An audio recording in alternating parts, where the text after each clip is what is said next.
Heavenly Father, we just thank you for the opportunity that you have given us to represent this county of fine citizens as we sit back and look and realize how life is short this week, as we have celebrated the life of Deputy Duval, and as we come along and support and comfort his family during this time. Father, we thank you for all the outside agencies and others that have come to stand along with us in support for the Duval family. We thank you for protecting all our other EMS and fire departments, personnel, and their endeavors this week, and continue to be with our county employees and keep them safe. Father, direct us as we go through this meeting tonight, that we make decisions that are appropriate for our citizens. For we ask in Christ's name, amen. I pledge allegiance to the flag of the United States of America and to the republic for which it stands, one nation, under God, indivisible, with liberty and justice for all.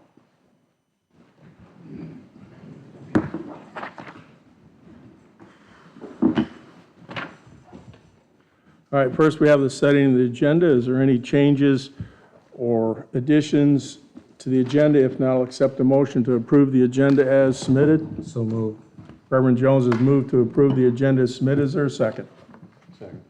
Mr. Hips has seconded. Mr. Wolfskill. Aye. Mr. Hips. Aye. Mr. Jones. Aye. I vote aye also. The agenda is approved as submitted. And please note that Mr. Simpson's missing, and hopefully he'll show up before we're finished. All right, citizen public comment period. This time is provided by the board to allow citizens the opportunity to address the board on issues of importance to the citizen. No individual citizen shall be permitted to address the board for more than 3 minutes. And I have one signed up. John Mark Jones has asked to speak. Mr. Jones. Up here, please, so we can hear you loud and clear. Please state your name and address when you go up there.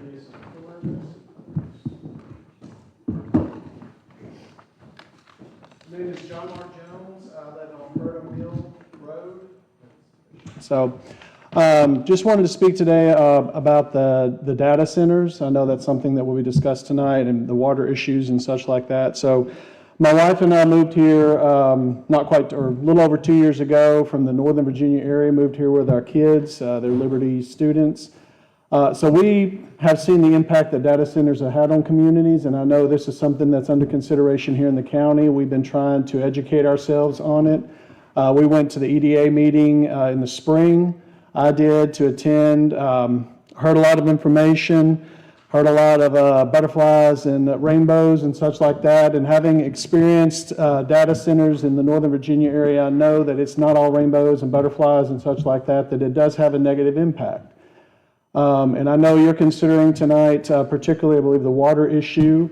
From what we've kind of gathered on that, that's something that's been kicked down the road for a while. And so that's a concern to me and my family, because data centers obviously take a significant amount of water. I know the whole closed loop and everything like that, I've heard that before, but again, reality speaks differently to what the impact will be. And so we have concerns about what level of accountability and authority and enforcement are you going to have with some of the standards that are set by the county if and when the data centers are implemented here. And other things, other issues, environmental issues and different things like that, that are real concerns that other communities have had, and they have seen negative impacts. And so I just stress tonight to please set into whatever criteria that you and other county departments set forth to make sure that they can be held accountable if we do implement that. I ask that you not implement that. The data centers here, that you not allow them to hear, but if it is, it is. I know at the meeting in the EDA that they talked a lot about the dollar signs, and I get that. That is beneficial, but I think the cost to the county and to the residents outweighs the money that we do get from that. So that's all I have to say. Thank you. Okay, thank you, Mr. Jones. We appreciate that. I will say that, yes, we are going to be looking at or reviewing the agreements and discussing the agreements for both water and data centers tonight in closed session. If there's a recommendation in closed session to vote on it, we will come out of closed session and come back into public meeting to make that vote, but it won't be if one is recommended. So if you're here to hear from up in an open public meeting anything about the data center, there won't be anything unless a recommendation is made in the closed session and we come out and vote. So I'll just put that out there. All right, next up, appearances. These are scheduled times provided by the board to allow citizens and organizations outside the county government to discuss matters important to the board. So first up, we have Mr. Shannon Lewis, Forest Manager for Virginia Department of Forestry, has requested to appear before the board to provide an update on forestry and present the county payment in lieu of taxes for timber sales revenue on the Appomattox-Buckingham State Forest. So, Mr. Lewis, always good to see you. Good to see you. You covered it all. I don't think I need to say anything else. Thank you for your time. Thank you for seeing me this evening. I wanted to relay a little bit of information to the public about contacts and offices, and then present the check to the county. So the people in the county, the landowners of the county, work with area foresters and area technicians. That's what we call them. And they were housed in the same office that I am on the Appomattox-Buckingham State Forest on Francisco Road. They're still on Francisco Road, but they have moved up the road from us and are now in a different building. So they are now at 1549 Francisco Road. Also, I get a lot of calls on the state forest with people looking for a variety of different contacts. The Department of Forestry is fairly big and has a lot of different divisions. We have nurseries, we have state forests, we have research, we have tree improvement. So I just wanted people to know that the easiest way to find the correct contact is to go to our website. It's www.dof.virginia.gov. I think any search for Virginia Department of Forestry and you'll find it. And as soon as you get to that website, there's actually you're looking right at the verbiage, find a forester. They're staring you right in the face. So there's a drop-down box. You can select the county for which you have a project in, and that will tell you who the contacts are. Also, right below that is a link to our nurseries. If you need to buy seedlings, whether it's for replanting forest land or just want something for your yard or hedge, you can find the contact information there for that. And there's also Find a State Forest. So when you go to Find a State Forest, you can select on any of the 26 state forests that we have, and each one will have information, basically a summary about that forest, as well as maps that a person can download and use for recreational purposes. With that being said, I'll move on to the county payment. The past year on the forest went fairly well. We had 9 timber sales, 4 of which were either some kind of thinning or some kind of timber stand improvement. The other 5 were some type of were clear-cut sales, and they generated almost the exact same amount of money as they did last year. I meant to elaborate on this a little bit just so people know. I know you guys know, but I don't know that the public does. Our state forests make their budget through sustainable timber harvest. And the Appomattox-Buckingham State Forest is roughly 19,500 acres. And we don't pay taxes on that land. So in lieu of taxes, we make a payment to the county each year, and it's a percentage of the income that's generated from timber sales on the state forest. And there's also a small amount of money in there that comes from selling firewood, which is more of a common courtesy, but if somebody needs firewood, we can mark and sell firewood to the public on the state forest. So the sales for this year generated a payment to the county of $32,513.21. And I have that check for y'all if you want it. Where should it go? You can give it to Juan. Well, appreciate that update, Mr. Lewis, and all that information on the website. Do you have any other questions for me regarding the forest? I'm good until I go buy trees again. Thank you for your time. You're welcome. Any other questions from the board? No. All right. All right. Next up, Dr. Tibbs, Superintendent of Appomattox County Public Schools, has requested to appear before the board to discuss strategic plan and the request presented to the board last month concerning year-end expenditures and carried forward of capital improvement. Dr. Tibbs, welcome. All right. Good evening to you all.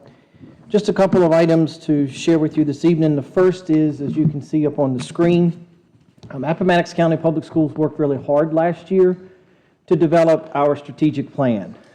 By code, every school division in the Commonwealth of Virginia is supposed to have a 5-year strategic plan. We started this work back in the early fall of last year, and you've got the document that you see on your screen in front of you, as well as the big 42-page document that was the outcome of this work. What I want to call your attention to is the amount of work that went into this and the number of people that were involved in this process. This was not just an internal process that I created or that anyone in our office created or that our administrators created singularly. This was a community effort that involved parents, community members, even some of our graduating seniors were a part of this process as well. So the strategic plan is our 5-year roadmap.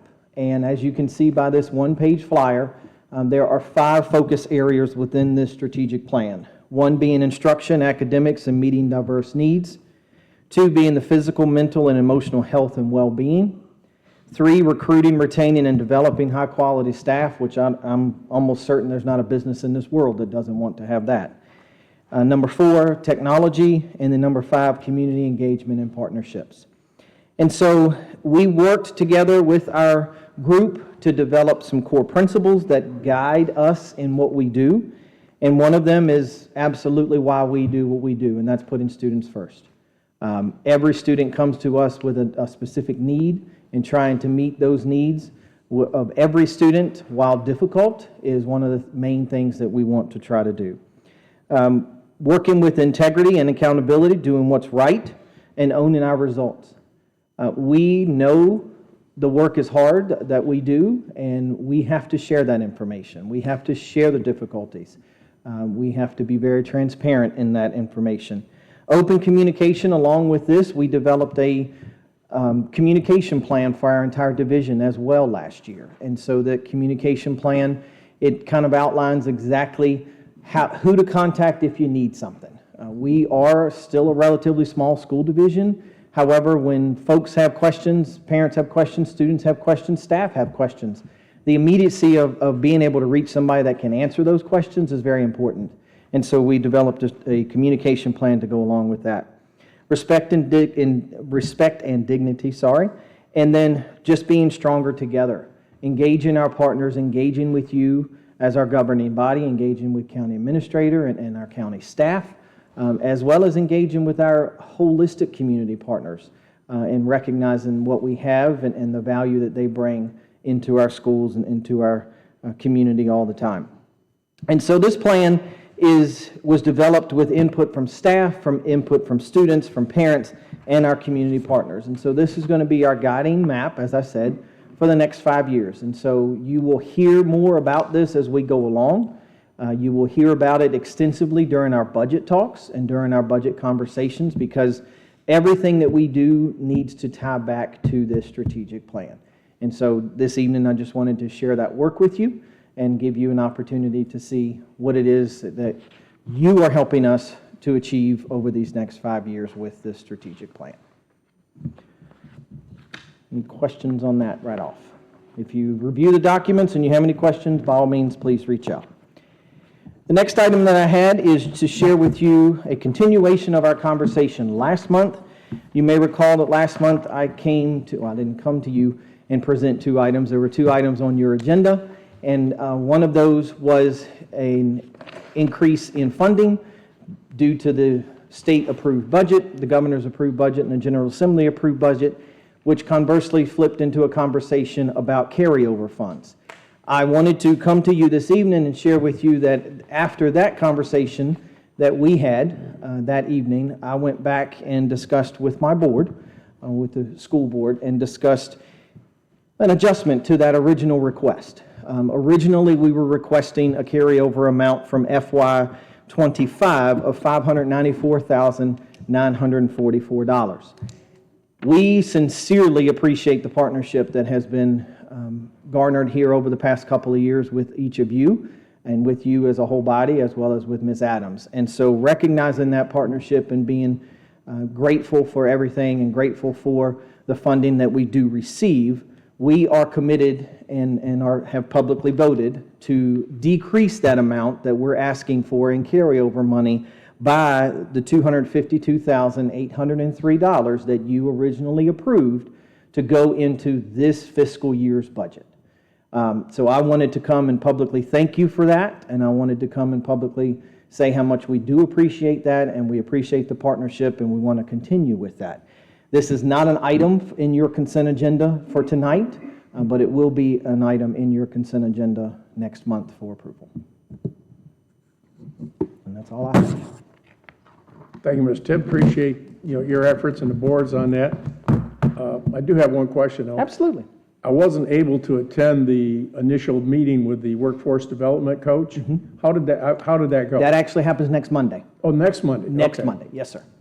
Yeah. Yeah, next Monday. Yeah, we're excited about that. And I won't be able to attend. I wanted to attend that one because I'm really excited about that program. Yep, we certainly can give you some feedback on it. Yep. Any questions from the board? All right. Thank you, Ms. Tibbs. Or Dr. Tibbs. All right, next up is Ms. Cindy Hsu, Director of our Jamerson Library, has requested to appear before the board to request an additional $9,244.45 in local funds to balance the library's FY26 budget.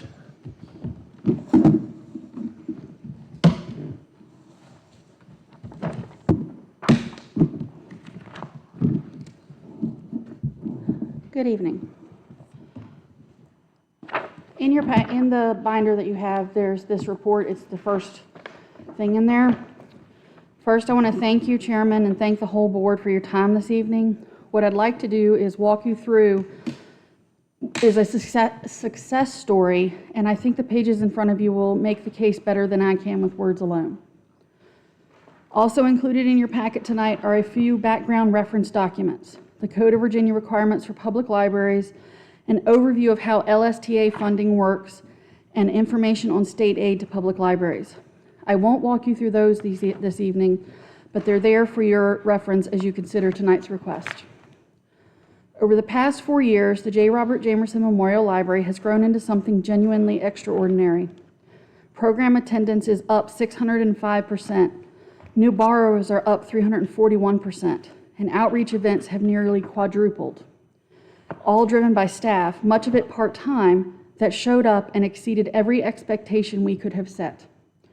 We're not here to explain away a number, we're here to share what it represents. The part-time salary overage this fiscal year is the direct result of a staff that served more patrons, ran more programs, and supported a more active community than anyone could have predicted.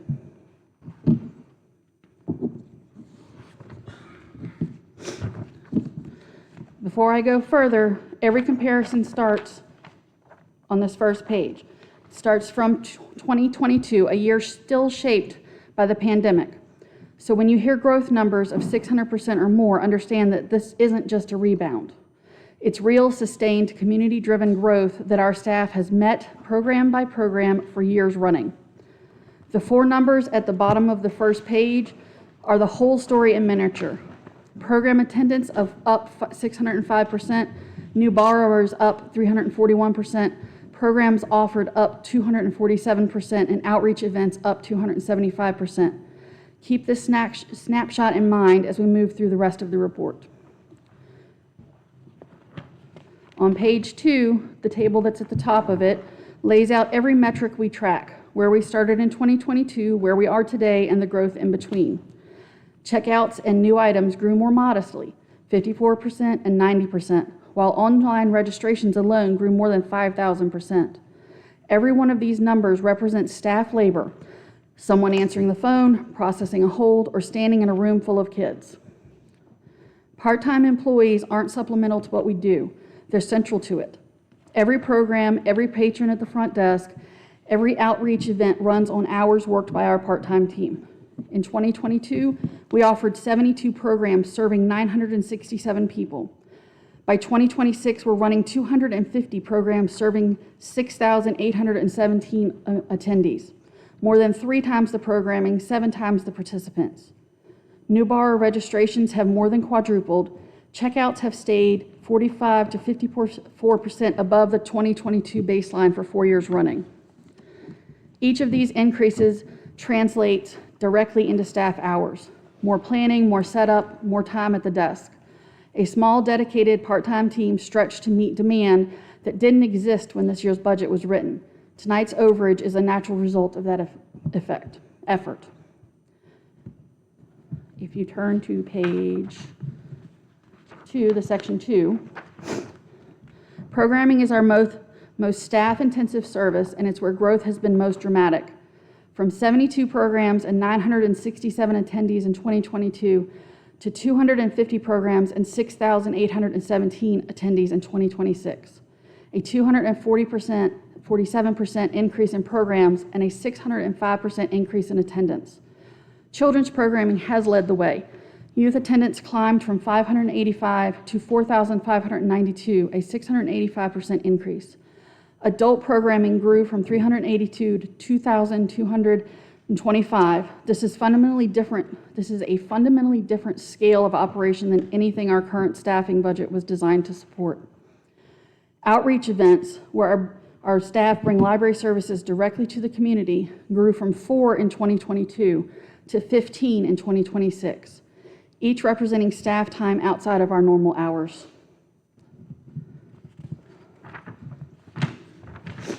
If you flip to section 3, new borrower registrations grew from 153 in 2022 to 675 in 2026, a 341% increase, and 2,003 new card holders welcomed over 5 years. The most striking growth is in online registrations, surging from 4 to 218.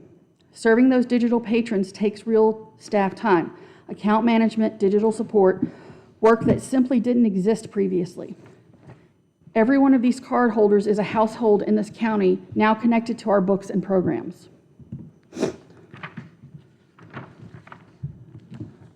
Turn to section 4, circulation.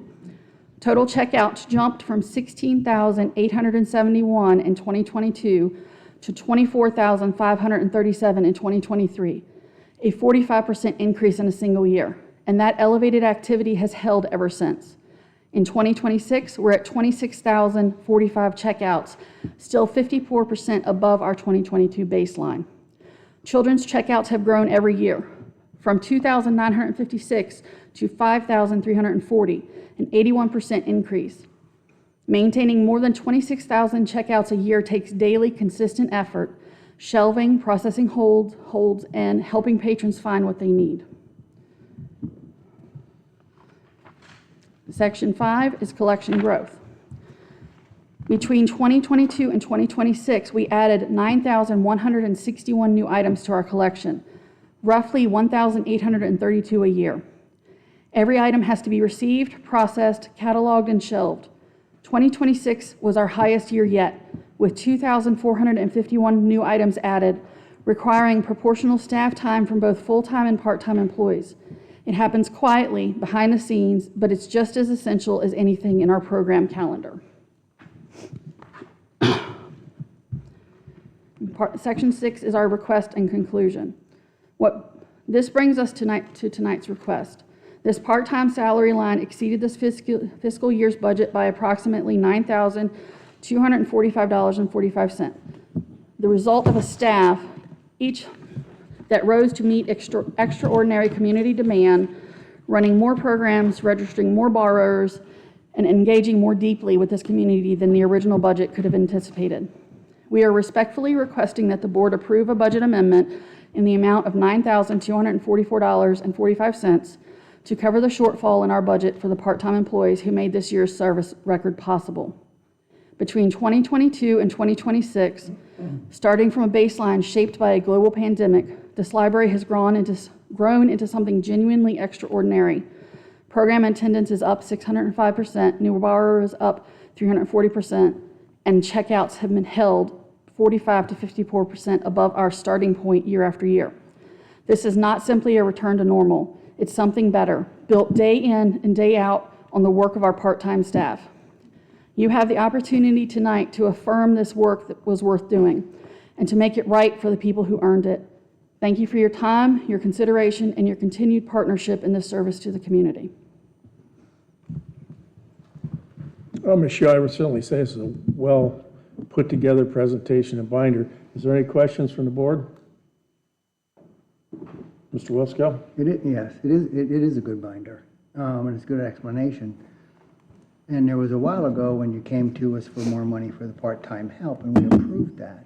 No, before I came to you for a full-time position. No, you asked for some more part-time money. I distinctly remember that. When? I- Because No. last year I came to ask Number for of a, months ago. But my real question for you is, if you saw this trend, it would be more appropriate to come before the board before the end of the fiscal year when we have to balance the budget, so we don't have a choice whether we forward this I money or requested not. to be on the schedule in June and was told Well, that there was but- no time for me. But before that, I mean, this didn't happen in June and July. We found out in May. But if every department, of which there are many in the county, disregards their budget and spends $10,000 more at the end of the year, we'll have a real crisis. And that is unfortunate, yes. But I did request to come before the board before and was told not to. No, that was you said it was in June. I was requested in June. Yeah, and but by then, the year's over. yes, and when July I is found out was May. When you found out what? When the budget was going to be this much over was May. You weren't watching it as the year went? I was watching it, but in the past, we've had it to where it's done that, and there was a little bit over. It wasn't vastly over. Mr. I just want to go on the record as saying budgets are important. Well, this is taxpayer money that we're spending. This isn't our money. This is our constituents that live out in the county and in the town and work hard to pay their taxes. To not mind it tenaciously and watch it tenaciously is irresponsible. And I just wanted to say that. Mr. Simpson? Thanks, sir. The position we're in now is if we don't do a budget amendment, these people have already been paid, right? If we weren't to do a budget amendment, then you're short basically in this year's budget. Yep. So we're in a position where we're kind of forced to do something, the expense having already been expended. I think it's the George Bush, a euphemism of fool us once, can't get fooled again. I'm not saying that anybody was necessarily fooled, but I just don't want to get into this position next year. So I would be supportive of making the adjustment this year, just with the understanding or exception, it's great that you're doing this programming, but we just need to be able to accurately plan our budget. And we can't have a situation next year where we're coming back, When even I at the end of planned the the fiscal budget year. for us this coming year, I did account for this shortfall. So there should not be a problem for this upcoming year. Great, and that would be kind of my condition. Of course, we can't attach that conditional to it, but just our understanding would be we're not going to be in the same situation next year. We can't amend it after the fact. We have to be monitoring, overtime expenses and things. With that, Mr. Chairman, I'll make a motion. We approve it with the strong context of we don't want to be in this spot this time next year. All right, Mr. Sims has made the motion to, let's see, approve the addition of $9,000, $244.45 into the library 2026 budget. Ms. Adams, would that come from our general fund, or? It would just be new local funds, and that's correct. Is there a second? Mr. Chairman, I make a second. All right, Reverend Jones has seconded. Any further discussion? All right. The motion has been made and seconded for adding additional $9,244.45 in local funds to the library balance for FY 2026 budget. Mr. Wolfskill. Mr. Hips. Mr. Simpson. Aye. Mr. Jones. Aye. I vote aye also.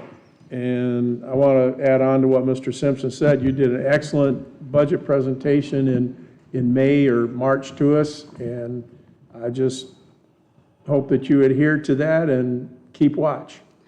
When I saw it, I started planning ahead, so it is in the next budget. All right. Thank you, Ms. Shute. All right, next up, Mr. Jonathan Garrett, Fire Chief, has requested to appear before the board to discuss using the town ballpark for field and facilities.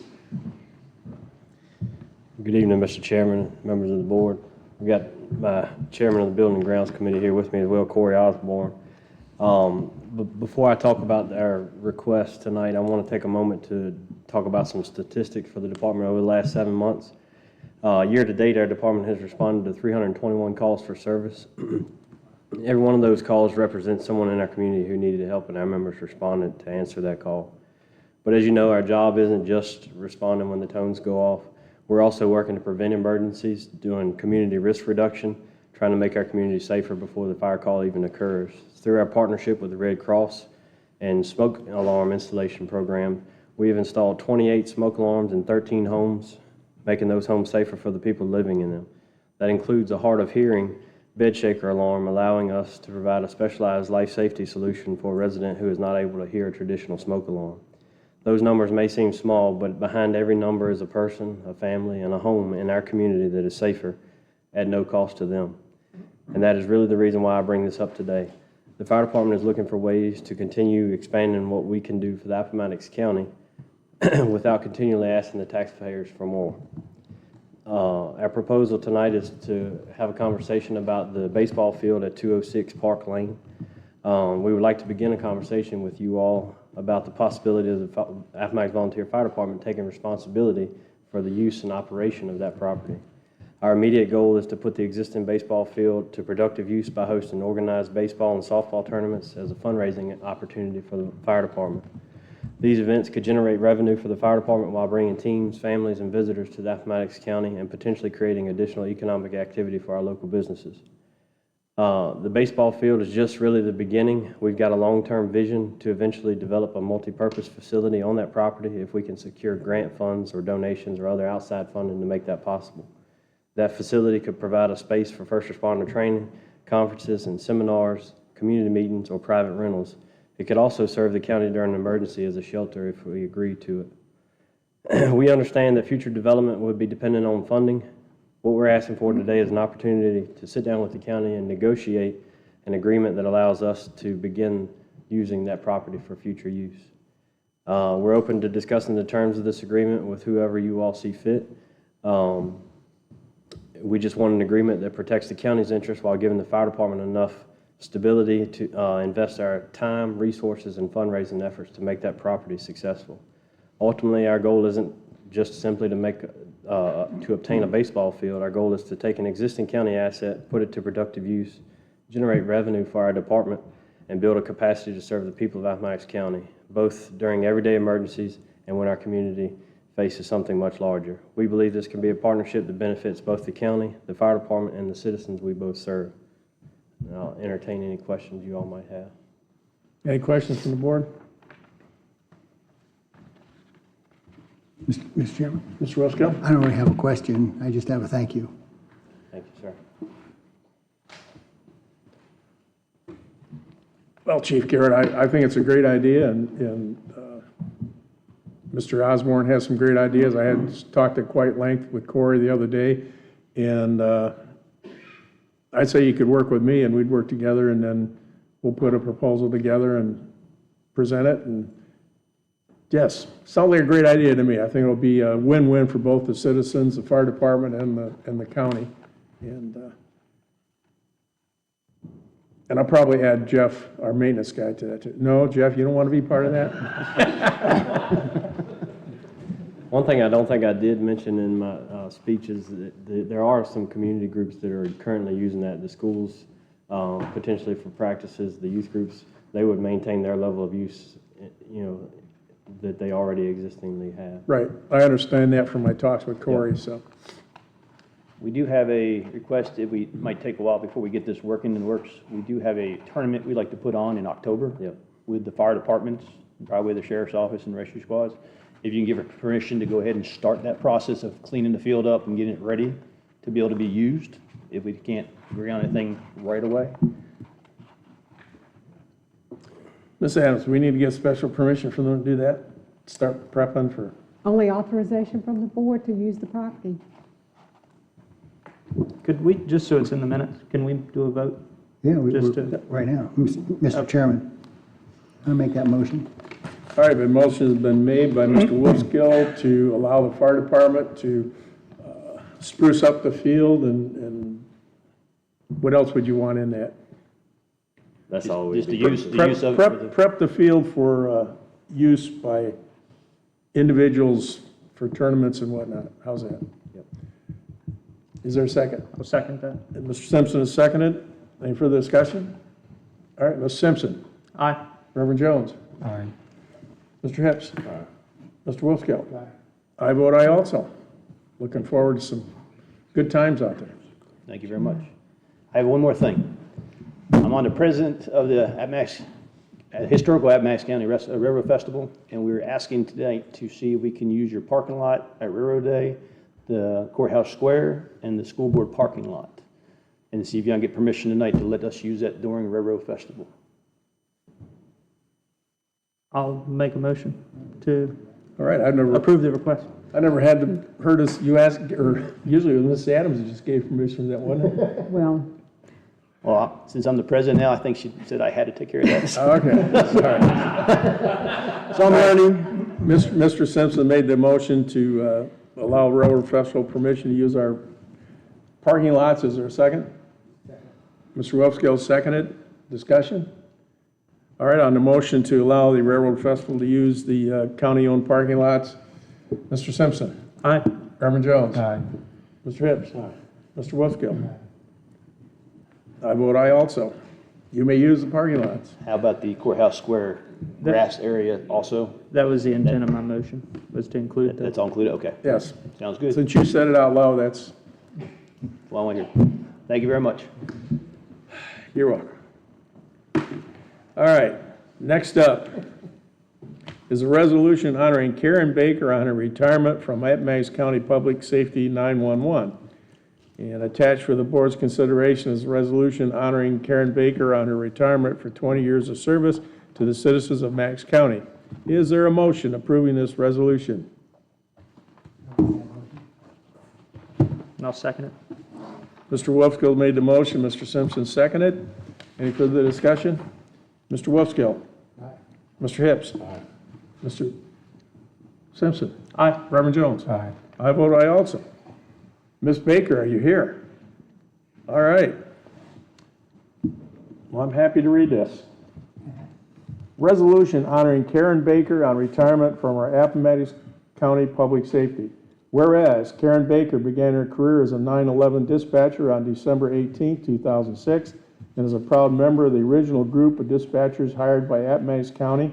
And whereas Karen Baker recognized early in her career the importance of keeping 911 callers calm and focused to help her obtain quality and accurate information to pass on to first responders. And whereas Karen Baker has been a vital link for our public safety personnel, monitoring police, fire, rescue, and animal control activities by radio, while providing those in the field the valuable information necessary to save lives, protect property, and minimize the danger to themselves And whereas Karen Baker has always been ready when an emergency occurred, having initiated prompt response of sheriff's deputies, firefighters, EMTs, and animal control officers that is critical to protection of life and the preservation of property.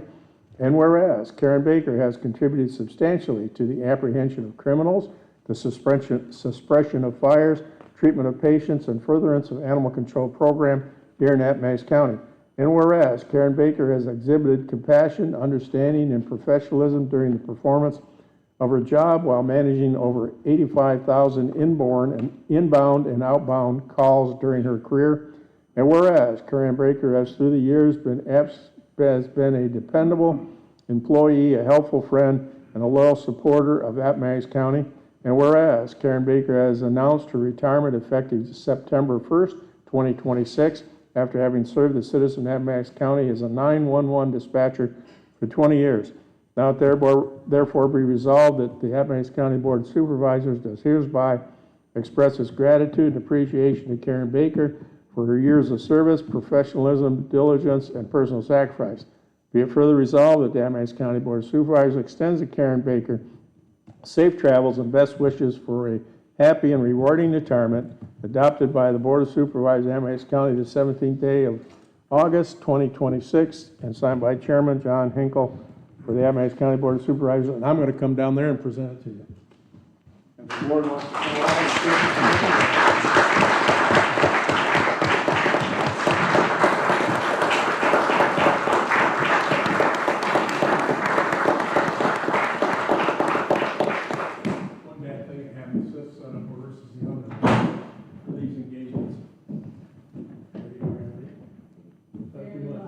You're welcome. Thank you for your service.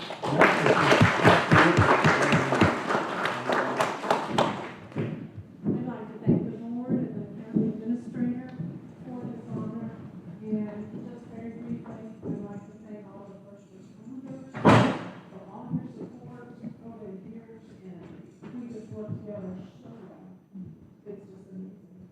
Our coworkers, and there have been 39 of us total over the 20 years for your support and encouragement, and especially for some of my off-the-wall suggestions over the years. And then lastly, but certainly not least, my family and my husband Brad, who's put up with me for a lot more than just 20 years. For scheduling, family events and holidays around us. So I couldn't have done it without him. It's been an honor to serve the citizens.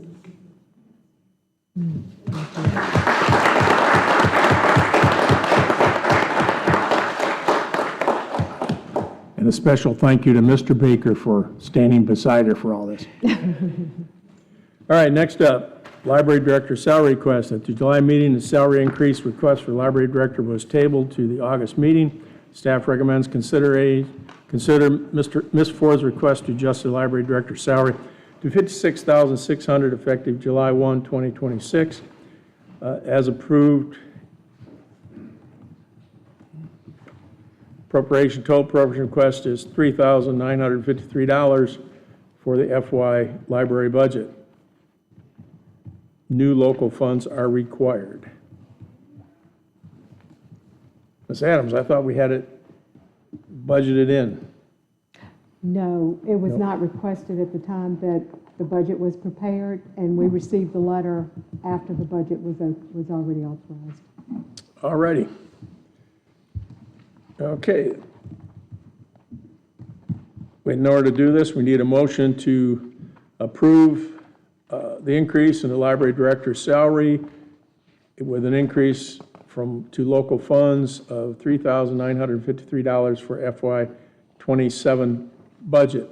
And again, this was approved by the library board that when the director completed their master's degree, they would be eligible for the raise. Mr. Chairman, I make that motion. Mr. Reverend Jones made the motion to appropriate $3,953 in new funds to the library budget to fund this salary increase. Is there a second? I'll second. Mr. Simpson has seconded. Discussion? Hearing none, Mr. Simpson. Aye. Reverend Jones. Aye. Mr. Hips. Mr. Westkill. And I vote aye also. So it's been approved, salary increase has been approved, and the new funds appropriated. Next up is to schedule a public hearing, proposed amendments for the zoning ordinance. In response to several recent changes during the last General Assembly session, the Planning Commission has recommended several changes to the zoning ordinance. Specifically, changes include adding manufactured home as a permitted use in R1, L3, B1, and H1 districts, and multiple adjustments and additions to the utility scale solar farm section. The Planning Commission held a public hearing in August, receiving no comments. Following the public hearing, the Planning Commission voted unanimously to recommend the amendments for approval. The Board of Supervisors will need to hold a public hearing for considering the recommendation of the Planning Commission. So I'll need a motion to schedule a public hearing for this zoning change at the October 19th regular meeting. So moved. Reverend Jones has made the motion to schedule this public hearing on 19 October. Is there a second? Second. Mr. Hips has made the second. Discussion? Why is it October instead of September? Mr. Rourke? Mr. O'Rourke, why October instead of September? I probably got a month ahead of myself, so if we could do it in September, that would be great. I mean, it really doesn't matter, does it? It's not particularly, if you Okay. want to wait till October, that's fine, but yeah, I got ahead. Okay, I just was curious if there was a reason. Yeah. You guys made a motion and seconded for that, so if you want to revise it, you can, or we can keep it for October. Do you want to amend your motion or leave it in October? Did I make the motion or Mr. Jones? Reverend Jones. I'll amend the motion to move it to September. Okay, is there a second to that? Second. Mr. Simpson seconded. All right, motion been made, amended to schedule a public hearing in September, which is, what's the date in September? It wouldn't be the 19th, would it? 21st. 21st. 21st, September 21st. All right, motion been made and seconded and amended to hold the proposed amendment zoning ordinance public hearing on September 21st. Any further discussion? Mr. Wolfskill. Mr. Hips. Reverend Jones. Mr. Simpson. Aye. I vote aye also. So September 21st will be the public hearing on the proposed amendments to zoning ordinance. Next up is committee appointments. This is one we've kicked down the road now for 2 months, I believe. Central Virginia Community College Board. We need a representative for that. Has anybody come up with any volunteers or recommendations? I have someone who, they're not necessarily with an education background, but they're in business and industry. But if there's nobody, I mean, I think ideally we would have somebody with a teaching background, but this person was pretty interested. So if there's nobody else on the board who has a name, I'm willing to nominate. It's Aiden Irwin, and I make that recommendation kind of non-traditional for what we would think about in terms of CVCC and community colleges. But he and I toured the old elementary school property with Jeff the other day, and he has his background. He's a carpenter. He is a finished trim carpenter and does cabinetry. But he approached me with the idea of doing like a community workshop and tiny houses and things. I was like, oh my gosh, this lines up pretty great with what we're trying to do. And he had a bunch of ideas when we were going through the property. So I think it would be a great representative for us, considering what we're doing with CVCC. That was good for this one here. Okay. I might have asked somebody that's in the audience if they were interested, and they were going to get back to me, but no, I would second him. Thank you. Yeah. Okay, how you spell it? Erwin, Aiden, Adon. I got that message right, didn't I? Okay. E-R. I'm not a good lip reader, sorry. Irwin. Okay. All right, Mr. Simpson's made a motion to appoint Irwin Aiden. Aiden to be the community college representative. Is there a second? Or you I already- did, Yeah, yeah. Mr. Hips seconded. Any further discussion? All right. Mr. Simpson? Aye. Reverend Jones? Aye. Mr. Hips? Aye. Mr. Wuskill? I vote aye also. So, I will let him know. you will let him, all right. All right, next up, the consent agenda includes approval of bills, minutes, supplementary appropriation, line item transfers, fund transfers. Any item on the consent agenda shall be removed from the consent agenda at the request of any board member. Prior to the vote of consent agenda, items removed from the consent agenda shall be considered by the board individually in order which they were removed from the board from the consent agenda immediately following consideration of consent agenda. Is there a motion to approve the consent agenda as submitted? So moved. Reverend Jones has moved to accept the consent agenda as submitted. Is there a second? Second. Mr. Hips has seconded. Discussion? All right, all those in favor of approving the consent agenda as submitted, respond by saying aye. Aye. Aye. Opposed? All right, consent agenda has been approved. All right, next up, let's see, attorney's report. We're going to hear that in closed session or no? Do you have a report now? I do not, sir. All righty.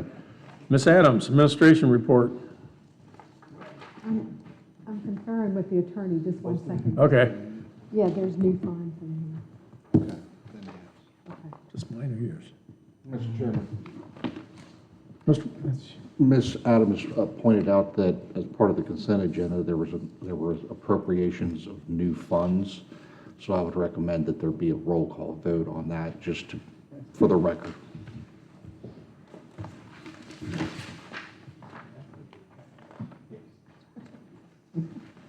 So what was that? You recommend we do what? Roll call. Okay, got it. Okay, roll call vote. All right.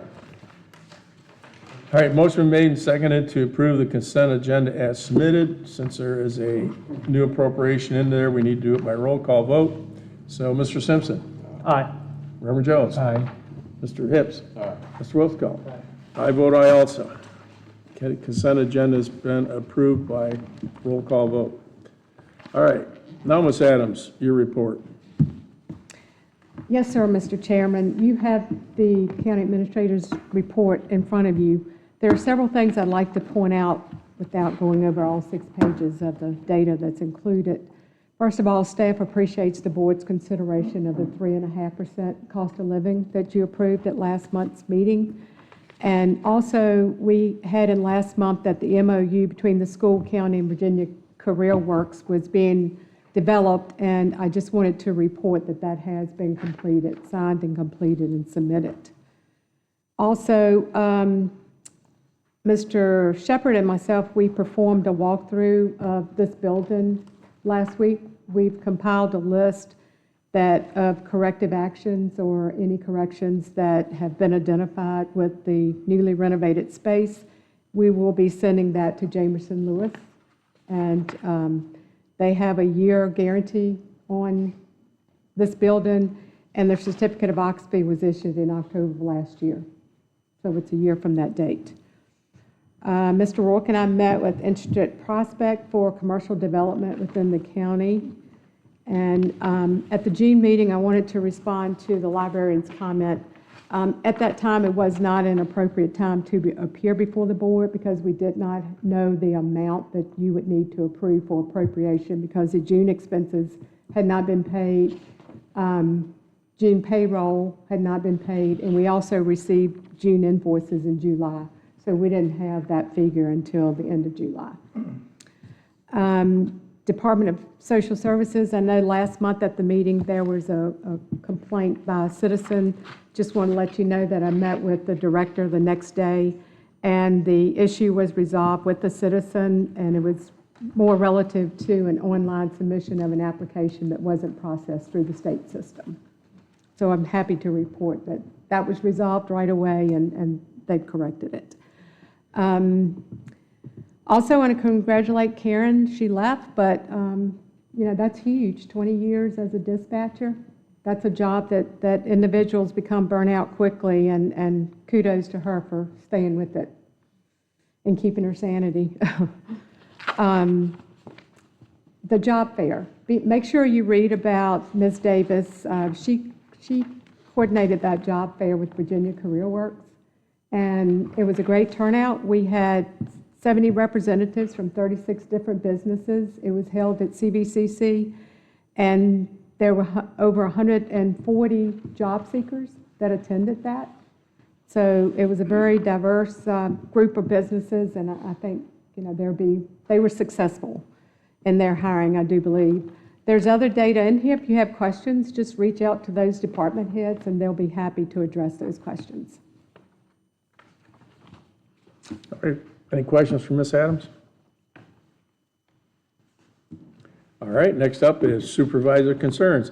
This is a time for individual board members to share information with other members of the board and the public. Items presented under the heading require action will be for a future meeting agenda or to request additional information from the staff members. No item presented under this heading shall be acted upon at this meeting without unanimous consensus of the board.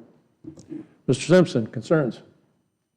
Nothing other than, and there's not really words that can summarize this, but just pray for a sheriff's office, pray for the sheriff, pray for the deputies.